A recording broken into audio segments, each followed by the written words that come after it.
સમાચારમાં આગળ વાત કરીએ, રાજ્યના કૃષિ મંત્રી ખેડૂતોના પ્રશ્નોને લઈ દિલ્હી જવાના છે। નાયબ મુખ્યમંત્રી નીતિન પટેલે આ અંગે જણાવતા કહ્યું છે કે રાજ્ય સરકારે 1,25,000 મેટ્રિક ટન તુવેર દાળની ખરીદી કરી છે અને આગામી સમયમાં તુવેર દાળના ટેકાના ભાવ ચાલુ રાખવા કેન્દ્ર સરકાર સમક્ષ માંગ કરવામાં આવશે અને કેન્દ્ર સરકાર ભાવ ચાલુ નહીં રાખે તો રાજ્ય સરકાર આ અંગે નિર્ણય કરશે। રાજ્ય સરકાર કેન્દ્ર રાજ્યની 50-50% યોજના હેઠળ તુવેર દાળની ખરીદીનો નિર્ણય કરશે। વધુ માહિતી સાથે સંવાદદાતા હિતલ પારેખ અમારી સાથે ફોન લાઈન પર જોડાઈ ગયા છે।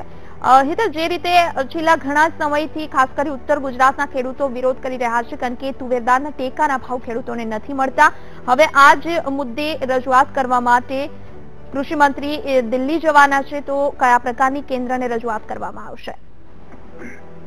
જી, ખાસ કરીને જણાવી દઉં કે તુવેર દાળ ગુજરાતમાં મબલખ પાકી છે અને કેન્દ્ર સરકારે જે ટેકાના ભાવે તુવેર દાળ ખરીદી હતી અને હવે કેન્દ્ર સરકારે આ ટેકાના ભાવે તુવેર દાળ ખરીદવાનું બંધ કર્યું છે, ત્યારે ગુજરાતના કિસાનોની મુશ્કેલી વધી ગઈ છે।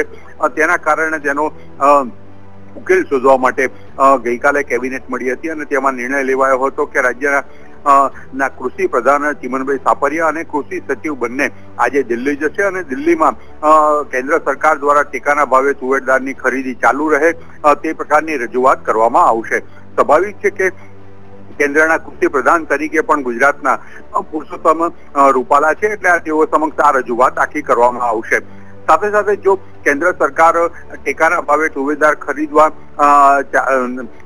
ચાલુ રાખવાની કદાચ પણ ઇનકાર કરે તો રાજ્ય સરકાર અને કેન્દ્ર સરકાર 50-50% સબસિડીએ પણ તુવેર દાળ ગુજરાતના કિસાનોની ખરીદશે, એ પ્રકારની પણ એક વાત છે। અને સાથે સાથે એના માટે રાજ્ય સરકારે 50 કરોડથી વધારાનું ફંડ અત્યારે રિઝર્વમાં મૂકી દીધું છે।